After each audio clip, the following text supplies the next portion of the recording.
How do you go from being a producer in the studio to being a playback tech on the road, working with artists like Shawn Mendes, Dua Lipa, M83? You're gonna hear exactly the path that my friend Martin Roberts took to do just that. Plus, you'll hear the one tool that he says he doesn't think he could do a playback gig without. Hey everyone, welcome back to Behind the Spacebar. If this is your first time here, I'm so glad you're here. This is a show for people that are running tracks on stage, using Ableton Live on stage to perform, or one day hoping to do that. This is one of my favorite types of shows to record, which is an interview show. And today I'm talking to Martin Roberts, and Martin and I connected over Instagram. You'll hear a bit of the story of how that happened, but he basically reached out to me to encourage me. We kind of started a conversation. I said, Martin, I'd love for people to hear your story and get to know you. And so he was very generous with this time to join me here on the podcast. But what I love about this particular conversation with Martin that you'll pick up is you'll hear his journey from being a producer to playing keys on stage with a band when he felt like he wasn't ready to do that, to becoming a playback tech, working with artists like I mentioned in the intro, like Shawn Mendes, Dua Lipa, M83, and now he's currently on the road as keys tech for Depeche Mode. He's incredibly talented. He knows tech. He knows how to set up a connected stage experience. We talk about eye connectivity gear. Plus, you're going to hear, like I mentioned and teased in the intro, the one app, the one utility that he says he doesn't think he could do a playback gig without. Plus, you'll hear how he transitioned from session view to arranger view and exactly why he did that. So this was such a fun conversation. Before we get into that conversation, I just want to ask, if you're watching on YouTube, consider hitting the subscribe button, enabling the bell icon so you don't miss out on great interviews like this or tutorials that we post every single week. If you're listening on Apple Podcasts or Spotify, then please give us a rating, a review, leave a comment. And please, if you're watching on YouTube, leave a comment about what stuck out to you, what you really enjoyed about today's episode. Respond in real time as if you were a part of the conversation with Martin and I. Without any further ado, let's dive into my conversation with Martin Roberts. Martin, thanks so much for joining me. No problem, man. Thank you for having me. Yeah, this is going to be super fun. So before we start, there's a question I ask everyone, and then we'll kind of get to like the fun stuff. But I try to start off the interview nice and light, very easy question. So if you had to attribute your success, your career, where you are kind of in this station of life as far as music, playback tech and stuff goes, to one thing, and I always try to say, like, what's your unfair advantage? What's something that you feel like you just comes naturally to you that other people struggle with? If you had to pick one thing, what would that one thing be? That's one hell of a first question, man. That's right. That's right. Gosh, it's really hard to say, honestly. Certainly at short notice like that, but honestly, I think the most important and most sort of the most important thing in my career has been the connections I've made over the time, and certainly when I started out, it was very much through knowing the right person at the right time. Yeah. And really just like being very diligent with my work and what I did, and making sure that that person could then recommend me onto someone else and go from there.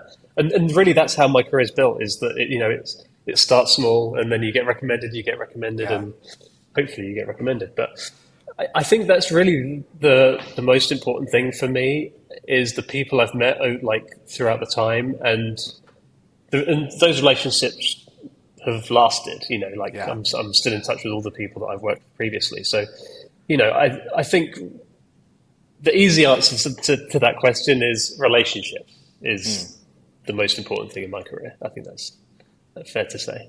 That's really good. The word that comes to mind, and this is a fun time to do a podcast, is we've actually never talked face to face. We've never talked virtually like this, just over Instagram. But I love, this is part of the joy I have in doing this podcast, is getting to know people, getting to hear their stories. But a word that came to mind for me is connector. And, and obviously I'm talking to you about your success, but I wonder if you see in yourself a trait of also reciprocating what's been given to you, of do you also have the skill of connecting other people to other gigs? Like if something comes up that you can't do, is that something that you also see yourself doing? Yeah, for sure. And, certainly whenever I can, I'll always try and get people involved. I mean, and that's kind of why I first reached out to you. It was because I wanted to say, thank you for, putting all this information out there for people that, were starting out in the industry or didn't know what tracks were, what stems were, all of that stuff. Like, that's why I reached out, because I thought, this is really good stuff for people coming into this industry. And I just wanted to sort of thank you for doing that, because there's not enough of that at the moment. And it is starting to, bring that young talent in. But that's very much of where I'm at now, is that I really want to just see more people succeed and bring as many people in as I can, Yeah, I love that. Well, and thank you for reaching out too. Pleasure. I was going back through DMs, and maybe once or twice a month. It depends on, I guess, how the stars align or something, that I'll get people that just randomly unsolicitedly, if I could say that, will reach out and just say, hey, thanks for your content, which it always means a lot to me. So thank you for saying that. And, and that's obviously what led to us chatting, because it's like, I want to get to hear more of your story and what you're doing. So let's I'm going to make a note as you start to talk. I'm going to listen, but there's something I want to circle back to that we said earlier. We'll get to in a moment. But let's kind of, now that we've got the tough one out of the way, let's just start with just a brief introduction. Tell everyone who you are, what you do, maybe some artists you've worked with. And then I want to unpack your kind of your path to get there, if you will. Cool. Yeah, for sure. So my name is Martin Roberts, as we probably know by now. I'm a musician, music director, playback engineer, and anything that falls within those things, like man of many trades and master of none. Over the years, I've worked, my sort of main gig for the past, I'd say maybe 5 years, has been Shawn Mendes. It's been a really fun gig for me. Previous to that, I was with Dua Lipa, M83 for a while. I've been doing editors, been doing some sort of work with them. Wolf Alice, the list couldn't go on. I've been around for probably 10 years or so now, so that's awesome. The list of names grows every day. But they're probably the sort of main ones that have been the sort of big ones of my career so far, I'd say. That's awesome. And you mentioned music director in there, so I always want to I heard a guy use this term, and I was like, oh, I kind of like that. He said, let's double click on that. So I want to double click on that for a second. Sure. Are you a musician by trade? Is there one instrument you specialize in, or what's kind of your musical side of that, if you will? Well, so like piano keys is what I've always played. I started learning piano when I was, I guess I was about 12, maybe. And really, I've been sort of dipping in and out of that over the years, and then sort of led into production. I'm probably going into a bit too much detail for this question right now. No, this is great. This is great. Yeah. The sort of playing keyboard then led to production and songwriting and whatever. And essentially that led me to like my first ever gig was playing keys for a German band called Schiller. Okay. Which was an amazing gig for me. And it was a gig that at the time I really didn't think I was ready for it. It kind of came at a time in my life where I hadn't really played keys properly for a long time. So I was really doubting myself and can I actually do this? It was to the point where I almost didn't take the gig because I didn't think I could do it. Wow. But with, persuasion from everyone around me, I took it, and it was the best thing I could have ever done. But, that's kind of the progression into that sort of the musician side. 2013 is when I started doing this professionally. But, for years, decades before that, I was writing and remixing and doing all the studio stuff. Okay. And really, the sort of music director side of it, for me, it kind of, I guess, similar for you as well. Someone that does music direction and does playback and whatever, you got that balance of being a tech and being a musician and being whatever, So it kind of comes and goes. But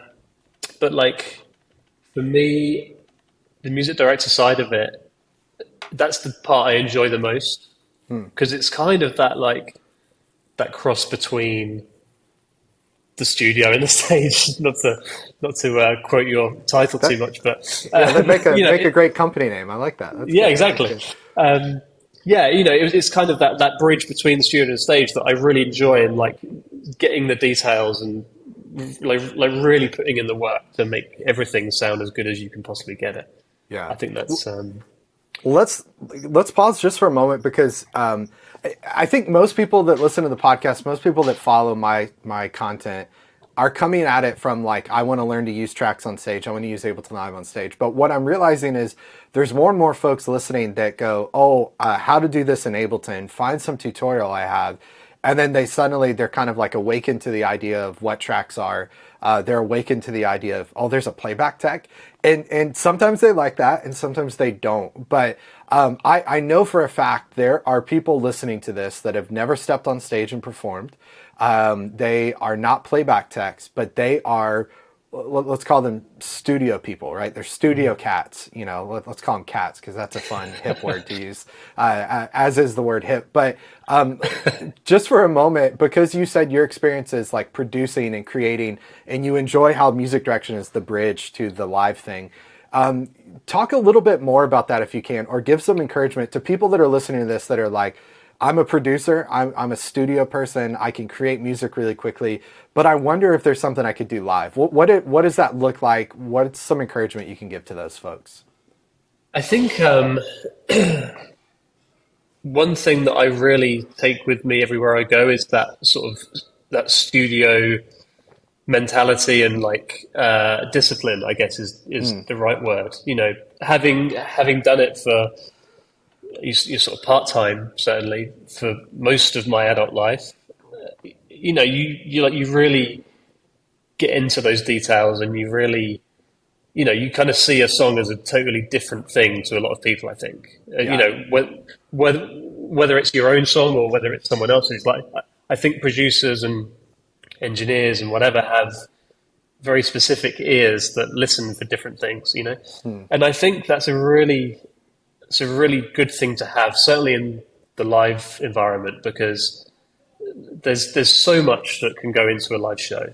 Yeah. And you really have to be, certainly now, I think you have to really be pretty like specific as to what you want to take from a studio session and what's going to be played live and what's going to be on track and what you're actually going to leave out, maybe less is more, maybe more is more, who knows? But, that's all very specific to the artist you're working with, I think. But I think certainly for me, I never really saw myself as a musician until I was one, if that makes sense. Yeah, that's good. I was always a studio guy and I could play keys, but I was never a musician. I was just a guy that could sit in a studio and play and kind of, I could pick up a guitar and I could play a guitar, but I was never a guitarist, whatever. And it's only really through jumping into that role that I can now sort of call myself a musician, or I can call myself a keys player or a guitarist or a bass player, whatever, And Yeah. I think that really only comes from experience and from wanting that experience. And I think certainly for me, music direction is or was a really nice way to step into that, if that makes sense. It does. To kind of come from that studio world into live world, and it's kind of the same role, really. Yeah. The sort of bare bones of it is the same role. Certainly part of it. And as I say, it's that discipline, taking that discipline you have in the studio and adapting it to a live environment is, I think, really key. Yeah. It's interesting because I think when you said, it's like it's the same role, and I think that's such a great way to put it. And for people that have not stepped on stage, that have not served as a music director, I mean, it does feel like there's so many skills that it's just a perfect tie-in. Like you're used to staring at a timeline. You're used to. I've always felt like I kind of have a producer's mindset, and I've produced a few records, and but not anything that's going to get a Grammy. But I have produced music and worked with a lot of different artists.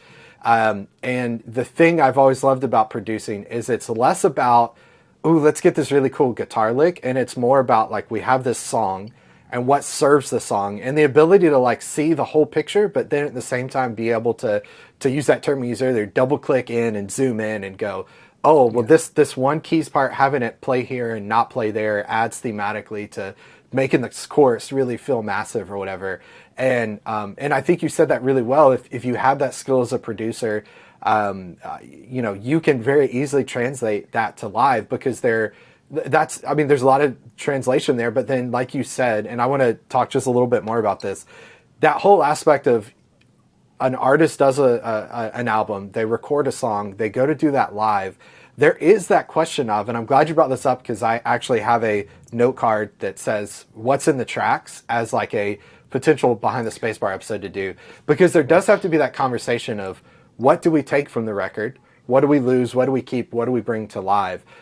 Can you talk just for a moment, and obviously you listed multiple different artists, so not necessarily tied into one specific one, but of the artists you've worked with in the past 5 years or so, 5 to 10 years, what has the process been, and how have you been involved in going, okay, you have this album you just finished up, we're about to take it on the road. How do you decide what from that album makes it to the road? What parts are kept, what parts are thrown away, what parts are played live?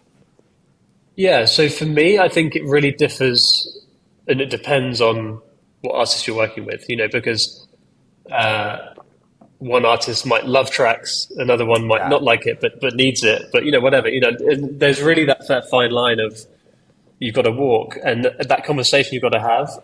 I'll give you an example. I started working with a guy called Beaux back in 2020, I guess.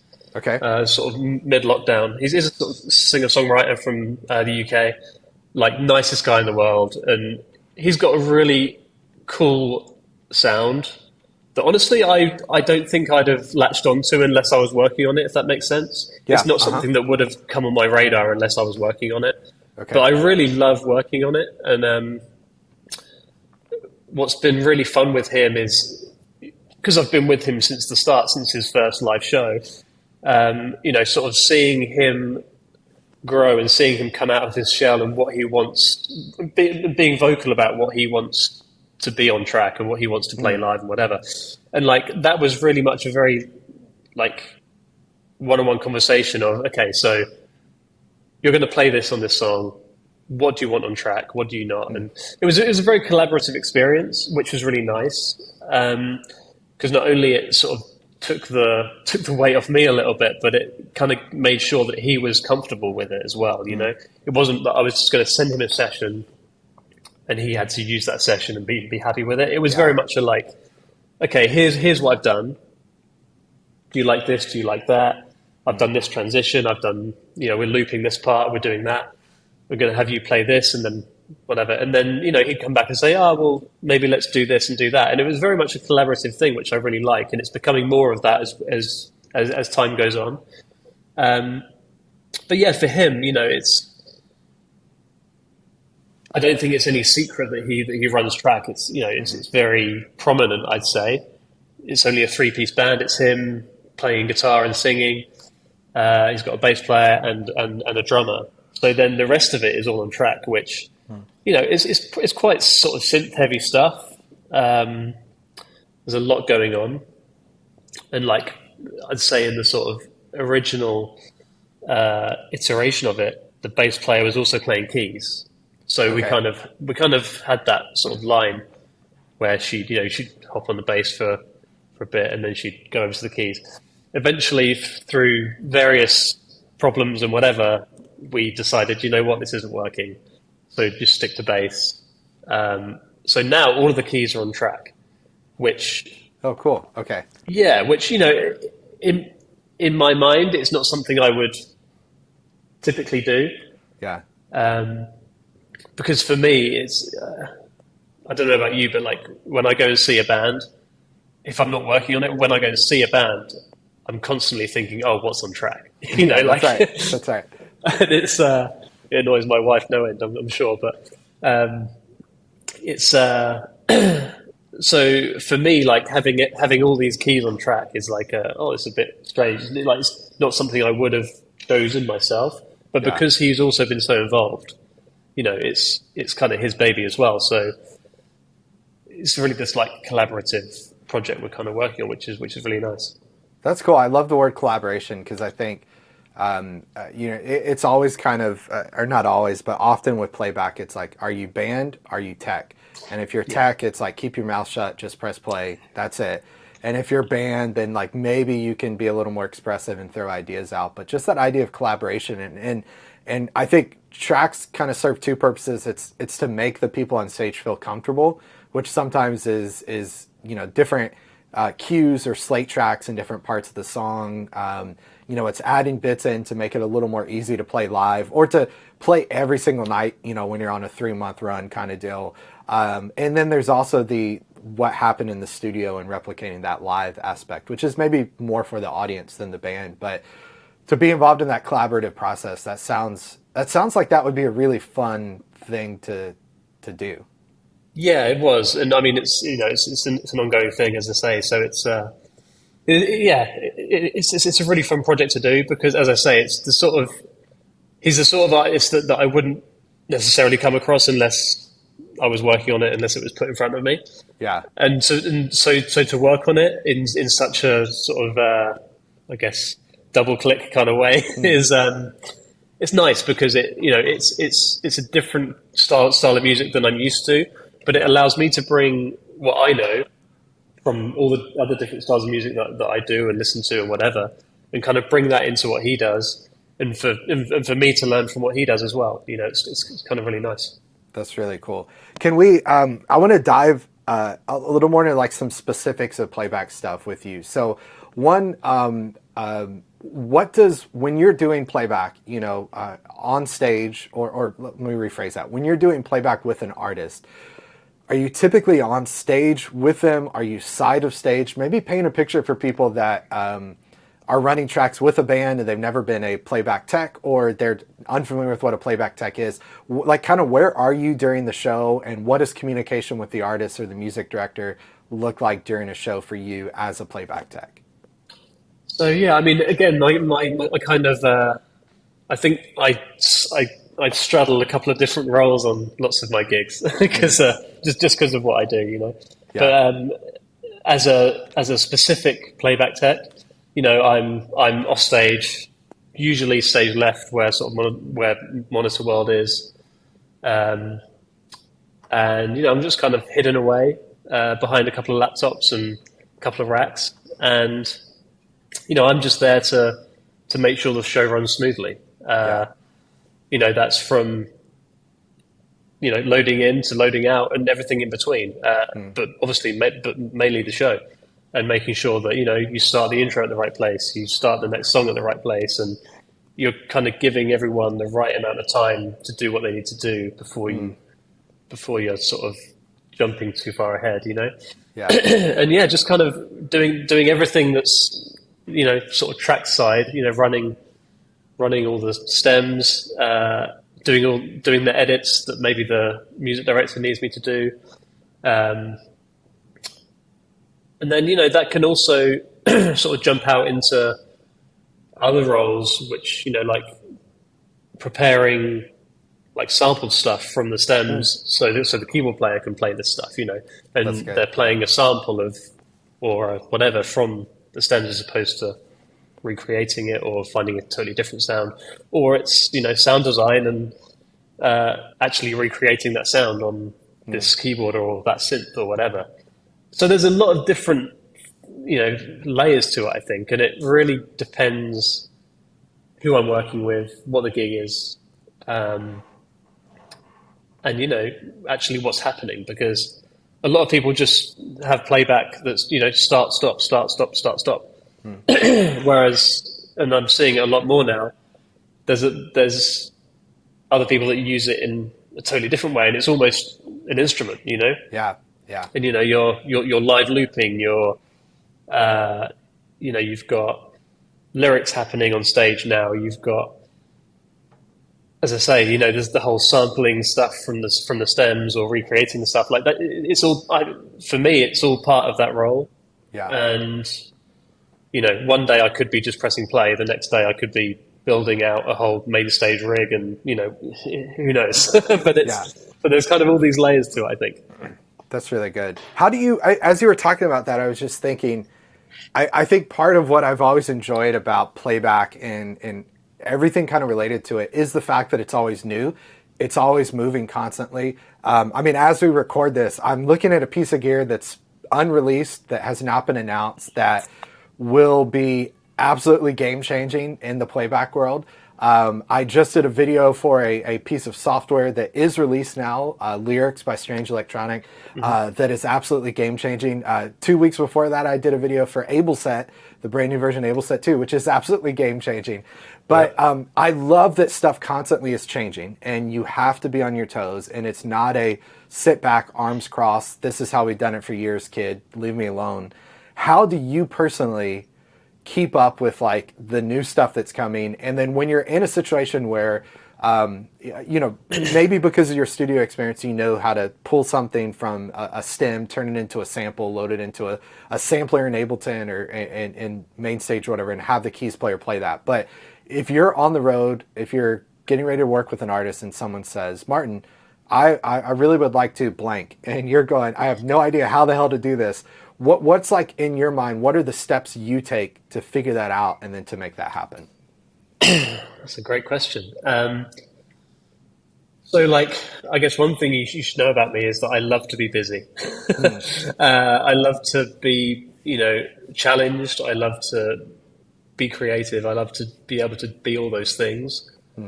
And when I'm not, that's when I probably do my best work. Is that, you know, I really dig deep into stuff that I have no idea about, and I guess I try and preempt those things of, oh, can you do this? And I'm like, oh, no, I can't. You know, so I kind of try and preempt that, and I try and learn these things before it's too late, and I'm in that situation. That's great. But you know what? Like, I'll take you right back to the beginning. My first ever gig as a tech would have been, I guess, 2014. Okay. So this was after the tour I'd done with Schiller, where I was playing, and you know, it's just a gig that I took. Someone sort of reached out that I'd been in touch with previously. He needed a dep, and then, you know, I was like, yeah, sure, I'll do it. Like, at that point, I don't think I'd even touched Ableton. Like, aside from doing some like DJ stuff with it years before, you know, like I hadn't even touched Ableton at all. And I walk into this gig and like, it was Ableton, obviously.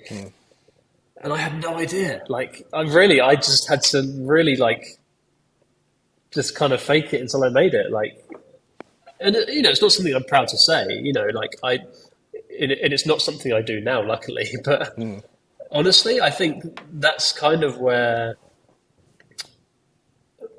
some good stuff can happen is when you're thrown into a situation where you don't quite know what you're doing, and you've got to learn it on the spot, and you've got to just do it, you know? And I think early on, certainly that's how I learned a lot of what I know about Ableton now. Whereas now, as I say, I'm kind of preempting these things and like doing the work beforehand. I kind of first came across AbleSet during lockdown in like 2020. Oh, cool. So I guess similar to you, I'd always used Session View. You know, it's just how I'd learnt it, really, because I was doing these shows that use Session View. And the 2019 Shawn Mendes tour we did, that was all in Session View, and I spent the entire time, you know, running these songs in Session View, but then we'd go into like sound check the next day, and we'd change part of the song, and then I had to bounce it all out again, put it back into the Session View, and it was just so tedious, you know, like, and it really got to me. So we did it a lot. It was like every other day there was a change, and you know, that's part of it. You know, it's not me complaining about it, but it was, you know, it's part of the gig. But you know, part of that, you know, back and forth between arrangement and Session View was really killing me, because not killing me. It's like it's the hardest thing in the world, but it's, you know, it's like that sort of wasted time. You're sort of sitting there and doing these things where you could be doing something else, or you've got other things to do. Anyway, so, you know, 2020 came along, lockdown happened, and as I say, I love to be busy. So 2020 for me was like, wow, this is hard, you know, like sat there twiddling my thumbs. What do So I do? yeah, exactly. And so I sort of took it upon myself to, you know, take that 2019 show that we did, and I was like, right, I'm going to put this into session view, and into arrangement view, and I'm going to see if I can make this work, because I don't want to have to keep doing those edits every day and putting them back in the session. Anyway, so I did that. And obviously there was things I couldn't do. There was things, you know, we had some looping going on. We had some follow action stuff going on. So there's stuff I couldn't do within arrangement view, which is when I discovered AbleSet. And like, I fell in love with it straight away. And, you know, I'm good friends with Leo now. And, you know, I've been sort of beta testing a lot of his stuff over the past couple of years. And, you know, it's through the want to be better that I discover these things. That's or, you know, the want to be better, or the want to make things easier, or the want to save time, or whatever, you know, it's this, for me, it's like a hunger of wanting to be busy and wanting to do stuff, but it leads you to somewhere that I think is quite nice, that you're kind of prepared for these things, where you're not in that situation where someone says, can you do this? And you're like, probably not. That's, gosh, I wish we could go back and like replay that and just play that 3 times over, and that's the rest of the podcast, because, I mean, one, you just perfectly laid out what I try in every video I do to explain to people. You know, and I'm not a session view hater. There's a lot of fantastic uses for session view. If you're doing live looping on stage, you should highly consider it. If you're using Ableton just for keys, you should highly consider it. If you're demoing songs as a songwriter, you should highly consider it. But if you're running tracks and you are working with an artist who the only thing that artists never change their mind on is the fact that they're going to change their mind. And that's why, to me, arrangement view is like the perfect solution for those quick edits. It's right there.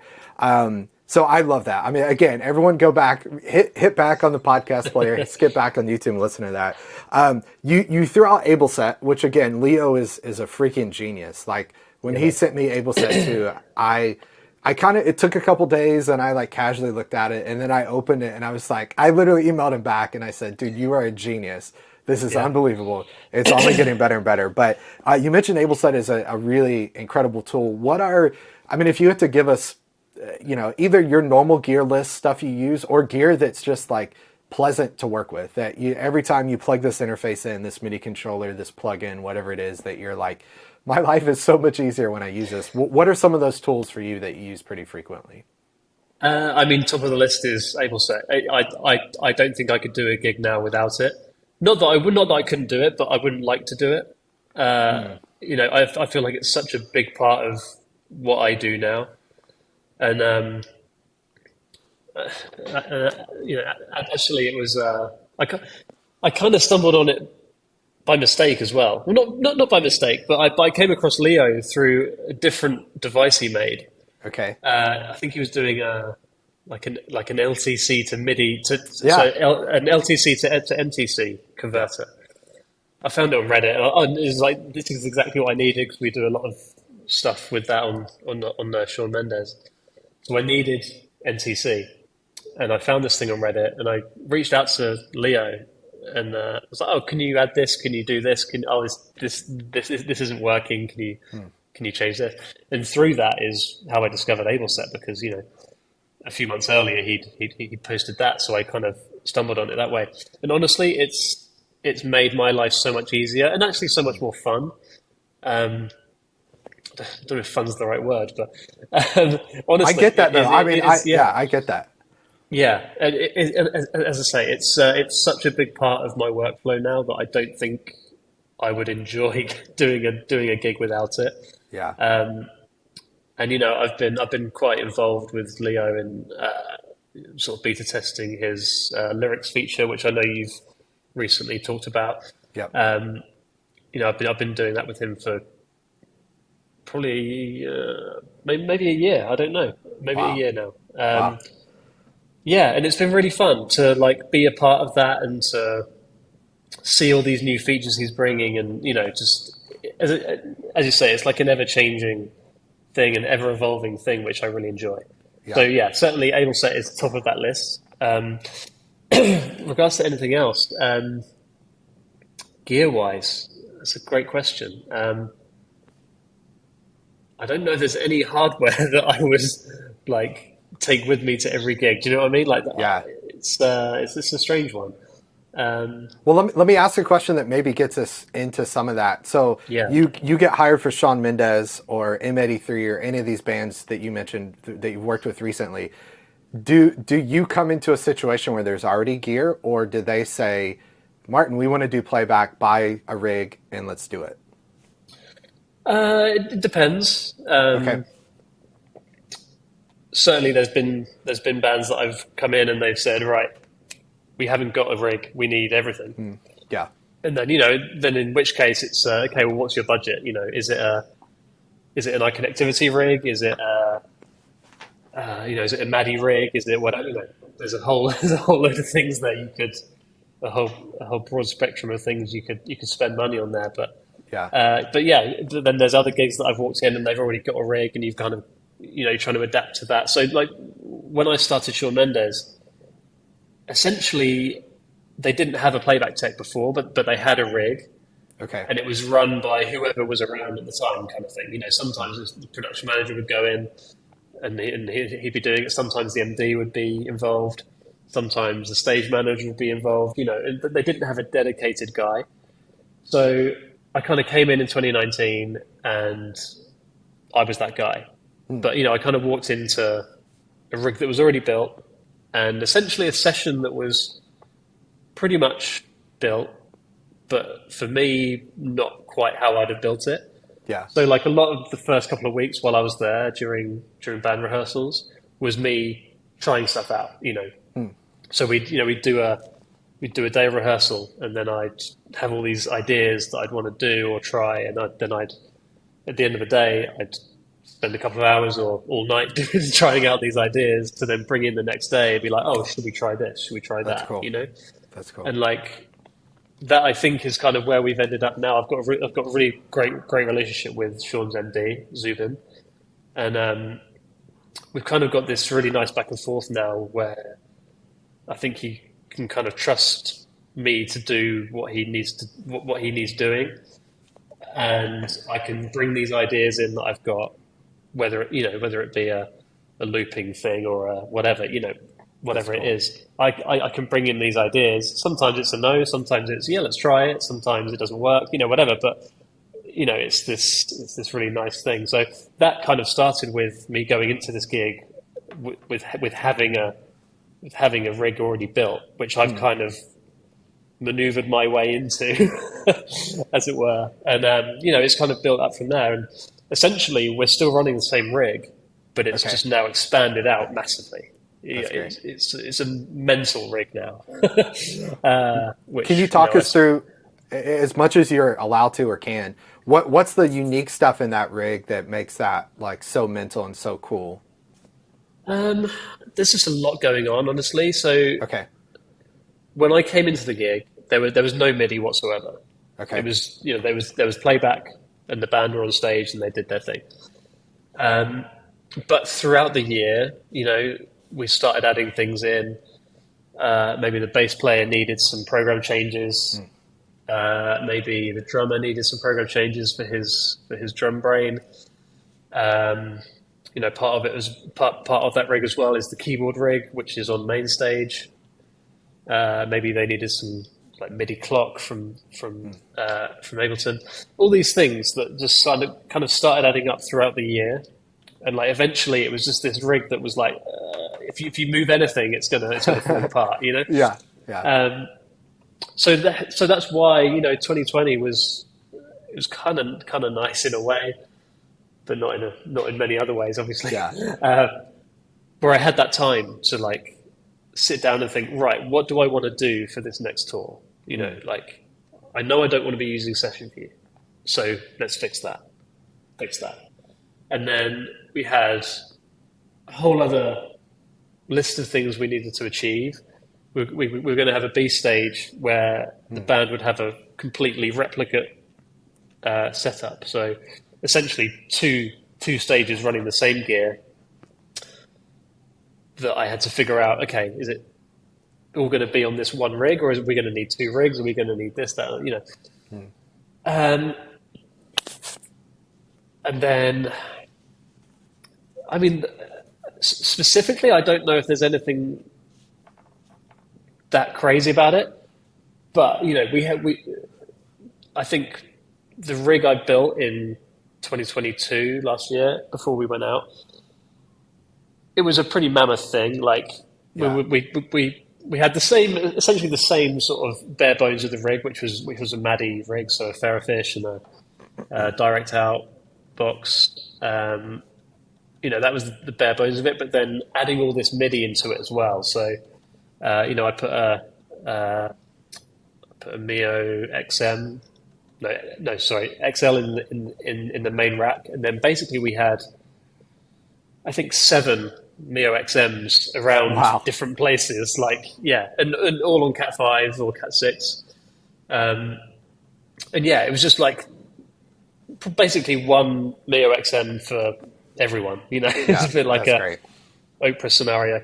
And like, it was really nice.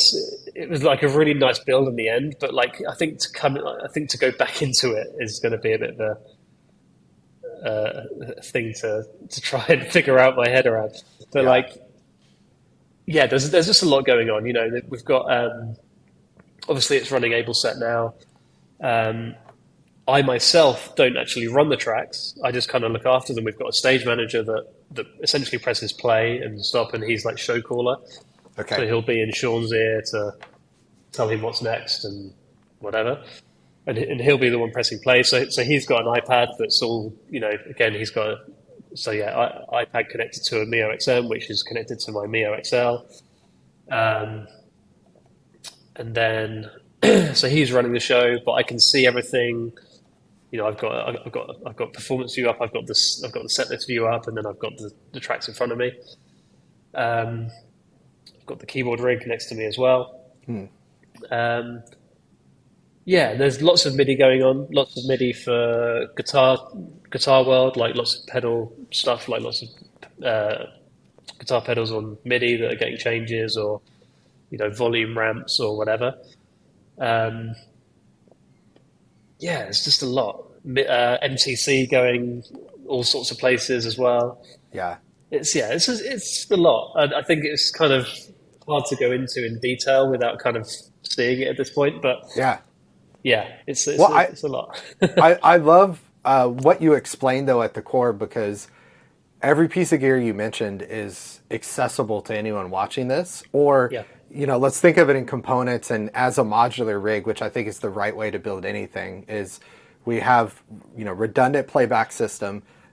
We then want to start sending MIDI to different things, and we go, okay, we can maybe start by sending a 5-pin cable from our interface to the drummer or whatever. And then we start to go, no, let's actually create like a connected stage to where maybe you don't use it, but we build this modular rig. Like, I love that you said, because to me, this is the dream rig, that every single position gets a Mio XM. You know, it's like, let's give front of house one, let's give monitors one, let's give stage manager one, let's give everybody. And I'm also sad that there's a certain demographic that will not get the Oprah reference that you made. So makes me feel old that some people will not understand that. But I love that just you kind of built this in a modular way. You started with what you had. You went, okay, let's tweak this. Let's get this to where it's customizable. And then let's build a connected stage where we can send MIDI back and forth. And what's great about that too is you don't have to do that, but now you have the flexibility if program changes come up, if, you know, CC for volume comes up, it's patched in and it's a real easy, you know, relatively speaking, fix to add in, which I think is really, really cool. That's right. Yeah, definitely. Maybe not in that case, because it doesn't sound like you maybe have this, or maybe you do, but when you're typically doing playback, what's the MIDI controller that you choose as a means to control and trigger tracks? These days it's an iPad. And it has been for a long time. Like even before AbleSet, I was using an iPad with Touch OSC, and I'd set up a custom thing. Actually, you know, one thing that we did do on Shawn before we had AbleSet running, it was pretty crazy. It was pretty crazy as well. Um, I had an iPad with Touch OSC running, and I had a page for every song, and on that page was intro, verse, chorus, Yep. whatever. Essentially, like AbleSet's doing for us now, right? But it was all done sort of, it was custom made as opposed to being available out of the box. Yep. And that was interesting to keep on top of, but it was a good way into AbleSet because I already had that mindset. But I think iPad has been my main thing. I've just been controlling with for a long time. Previous to that, I maybe used like an Alesis Q25. Okay. Just a 25-note keyboard. Anything you can send a MIDI control out of will do. And for me, an iPad just kind of does it. It kind of does everything. Yeah. That you saying that took me back to, I was actually updating. So one of the first like really cool things I ever did with Playback was exactly what you said with Touch OC. Every single page was a different song. I had Ableton sending commands back to like pull up that page for that song when we selected it in Ableton, or I could select it on the iPad and jump there, like whatever way we went. It was incredibly, incredibly cool. And I went to go update for the new Touch OC update. I was like updating my Touch OC course, and I can't remember the timing exactly, but I believe AbleSet was out, and I maybe had just done the course or was about to, but I'm like literally going through the Touch OC course, and I'm going, I don't think anyone needs to do this anymore. Like the amount of work it was taking for me to create a page per song and add the song sections, edit those if we changed a section, just the back and forth. Like Touch OC is still fantastic. It's still a great solution. But exactly what you said, I realized halfway through, I'm like, wait, AbleSet does this. It's literally exactly. MIDI control on an iPad. So That's right. Leo, if you're listening, we'll have to work out some sort of partnership sponsorship thing for this episode because we're definitely pushing AbleSet on this one. So Martin, just a couple of things I want to like wrap up with here. One, I want to jump all the way back to the beginning and kind of tie this into a couple of different things we've talked about. What's one tip you have for people that are completely brand new? They want to get into this, and maybe they have that feeling you had before you got hired to play keys for that band that you mentioned in the beginning. They feel insecure, unsure if they can do this. What's one tip you have for them to say, like, here's a step to take in the right direction, or here's something that's going to help as like a little confidence boost to know, hey, you can do this. It's going to work out. I think the best thing I can suggest is don't be scared to reach out to people. And like, as I said earlier, for me, my career has been determined by the people that I've met and, the people I've stayed in touch with and the people I've reached out to, whether it be fruitful or not, kind of making those connections. And really, honestly, that's the biggest thing for me is making those connections over the years. And, as someone that I was never the confident kid, I was, so, it took me a lot to really get into that mode. And honestly, I think it's the best thing you can do is just really just go out there and be yourself, introduce yourself to people, make connections, and like something will come, Yeah, that's whether right. it be, a gig here or there, or even just a conversation starter, oh, what gear are you using? Whatever, like it can all lead to places that you wouldn't have been if you didn't make that connection. Yeah. And I think that's probably the best advice I can give. And, so much of what I have done and what I will do has come from just being fairly like sort of out there and like, hi, like, hi, please talk to me. And, obviously that gets easier the more you do it. But as I say, I was never a confident kid. I was, I had a really bad stutter when I was a kid. So I did not want to talk to anyone. Obviously social media has helped that because I don't have to talk to anyone.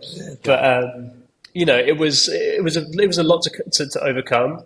That really like being quite reserved and having to now be quite like, straightforward, and like having to be,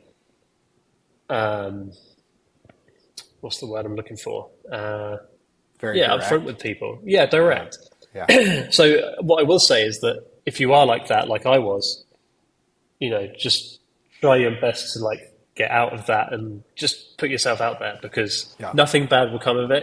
It can only be good things that will come of it. And as I say, it may not be a gig that comes of it. It may not be a paid day. It may not be whatever, but something will come, whether it be a conversation, whether it be a hookup, whether it be anything. But it will all, accumulate to something that will lead somewhere eventually. That's really good. Well, and as you're talking about all this, Martin, I'm just thinking, though you are practicing what you're preaching, you perfectly model what you just said, because when I think of our very first interaction, it was not, hey, Will, if you ever want to have me on your podcast, I'd love to be a guest. And I'm like, who is this guy? It was, hey, Will, thanks for what you're doing. I'm out there doing this. It's great to have content. It was very just like two humans talking to each other, and for sure. when social media is at its best, that's what it is. It's like, Yeah. multiple humans just getting to know each other and talking to each other. And so, I want this to be a platform for people like you to share your story, for people to get to know what you're up to and what you're doing. And so again, thanks so much for being here, Martin. Thanks for taking time. But I always want to wrap up. How can people find more about what you're up to, follow along with what you're doing, maybe any tours you're up to, or maybe even reach out and say, hey, I need some of that collaboration you talked about to like help take my show to the next level? Yeah, no, for sure. I mean, Instagram is probably the best place to find me these days, which is Martin L. Roberts. Just kind of reach out anytime, anywhere. I'm more than happy always to talk to people. And, if you're new, if you're whatever, reach out if you need a hand, if you need advice, whatever. I'm more than happy. And as I say, one of the things I was sort of reaching out to you about is, trying to bring new talent into this industry, because we're really lacking new talent here. But also we're lacking old talent, not old in the age sense, but like, 2020, 2021 really hit this industry hard. Yeah. So a lot of the people we did have moved on. They're not touring anymore. So we're really, we're kind of limited with the people we have now, and the people that are still here are great. But, I think there's a really big space for new talent, new, fresh and hungry talent to come in and occupy that space, because that's what we need. We need these people that are hungry for it and willing to put the work in, and like willing to reach out to people and whatever and make those connections. And I'm all about that. So if you're new, if you're hungry to do something, get in touch and I will happily either guide you the right place or answer your questions or whatever. I'm here. That's great. Well, you guys heard it from Martin. Now's the time. If you're interested in this whatsoever, if you're a producer, want to consider moving to the stage life, now's the time. Just take the first step, and maybe we'll see you on the road. So thanks again, Martin. Thanks, man. All right, cheers. Yes. Gosh, I love that conversation with Martin so much. I could have kept talking for about another hour, but there's so many great, incredible things he shared in that conversation. So much about mindset, about his particular mindset, trying to stay ahead of the curve, to constantly challenge himself, to constantly be wondering, is there a better way to do it, that I hope you can take and apply to your particular setup and scenario. Now, if you're brand new to this idea of being a playback tech, of using tracks on stage, if you want to follow in Martin's path, then the best thing you can do is head to FromStudio2Stage.com/subscribe, and you can become a From Studio to Stage student. While you're there, you'll get access to all of my courses, the community, my products and templates that I create, and I'm going to help you along the path and the journey of becoming a playback tech or using Ableton live on stage with your band. So make sure you head there to check that out. And if you're not ready for that, you just want to kind of try things out, see how all this works, then make sure you subscribe on YouTube, enable the bell icon so you see exactly when we post brand new episodes of the podcast. And again, make sure to also click the link in the show notes to head over to Martin's profile on Instagram. Shoot him a message. Just say, man, thanks for that. Let him know what you enjoyed from today's conversation. Martin, again, thanks for your time. Thanks for your time, everyone that's watching and listening to this. And hope to see you on the next episode of Behind the Spacebar. Take care, everybody. Bye.